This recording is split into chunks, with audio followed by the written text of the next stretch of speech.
Before the Indian Army can think about leaving Bangladesh, 93,000 Pakistani prisoners of war will have to be transported to India. 25,000 of them are here in the Dhaka cantonment getting ready to leave, guarded from possible Bengali vengeance by the men with whom less than a fortnight ago they were at war. The Indian Army's Chief of Staff, General Sam Manekshaw, who's been paying a two-day visit to his troops in Dhaka, says that at the moment some 3,000 prisoners of war a day are being taken out of the country. He hoped that by the beginning of next month the daily average would be 10,000 and that in any case by the 15th of January all of them would be in Indian prisoner of war camps. By that date too, the General said, he would have reduced Indian armed forces here by 25,000.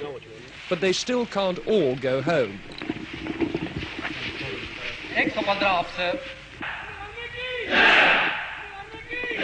For one thing, they're the only agency in the area capable of seeing that the 10 million Bengali refugees now in India get safely back to Bangladesh. For another, Indian soldiers, no matter how much the Indian government likes to play this down, are the only people capable of keeping law and order here and protecting minority groups from Bengali retribution. In addition, the army is safeguarding the lives of those Bengalis who ran the civil administration for Pakistan. The Bangladesh government is setting up a war crimes tribunal to try Dr. Malik and his colleagues. Will the Indian Army be told by Delhi to hand them over? I asked Mr. D.P. Dar, Mrs. Gandhi's special envoy to Bangladesh. We are on the horns of a dilemma, I must admit to you. On the one hand, we do not want to do anything which is against the norms of international behavior. Nor do we want to do anything, on the other hand, which would even remotely impinge on the sovereign rights of the Bangladesh government and Bangladesh state. What does that mean in practice? Are you going to hand people over to a war crimes tribunal or not? That means, for the time being, that the position is being legally examined. As any victorious army would be, Indian armed forces are now deeply involved for the foreseeable future in the way this new country is going to develop. Richard Lindley, News at 10, Dhaka. The train is on its way to the river port of Naranganj, a dozen miles away. The operation began long before dawn. At the cantonment siding, Brigadier H.S. Clare supervised the loading of the train. Like all Indian commanders, he'll be glad when these POWs have all been safely moved across the border. Here they're a potentially dangerous cause of friction with the local population. The train was well guarded by Indian soldiers in case of any hostile demonstration by Bengalis. What's the attitude of these people on this train? Are they glad to go or what? No, they're happy to get away from here. Certainly. I'm quite sure that they won't have any hostile attitude when they go to India. Whereas in this place they can't get out at all. Are you worried about any demonstrations on the way to the boat? No, I'm not, because I think we've taken sufficient precautions to make sure that nothing happens.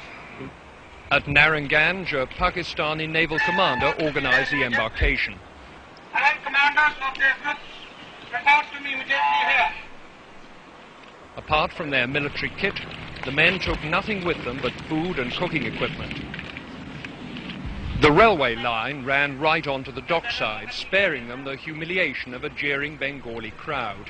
Even so, a small group on the roof of a harbour building broke into jubilant shouts as the prisoners trudged down the quayside. At every step there were Indian soldiers to protect them had it proved necessary. Bengalis are not best pleased to see their enemies go home apparently scot-free. But there's a long way to go before these men can expect repatriation. First, the 36-hour boat trip through the river system to Khulna, then a long journey across the border into West Bengal by train and on to the prisoner of war camps on the Ranchi Plateau in Bihar. With the men go their families and the civilian employees of the Pakistan Army. But there's no indication yet that other West Pakistani civilians, like the police chief or even the staff of Pakistan International Airways, are going to be moved. For the moment, the emphasis is on getting the soldiers out before their presence here causes trouble. And because many are still being brought into Dhaka from outlying areas, there are now 33,000 people to be shipped down the river. For those Bengalis cheering on the roof there, it's another day to savour the sweet taste of victory. For these prisoners of war, the bitterness of defeat. What lies ahead of these men is nothing but a tedious journey and the boredom of prison camp routine. But at least now they've begun that long journey home. Richard Lindley, News at 10, Naranganj.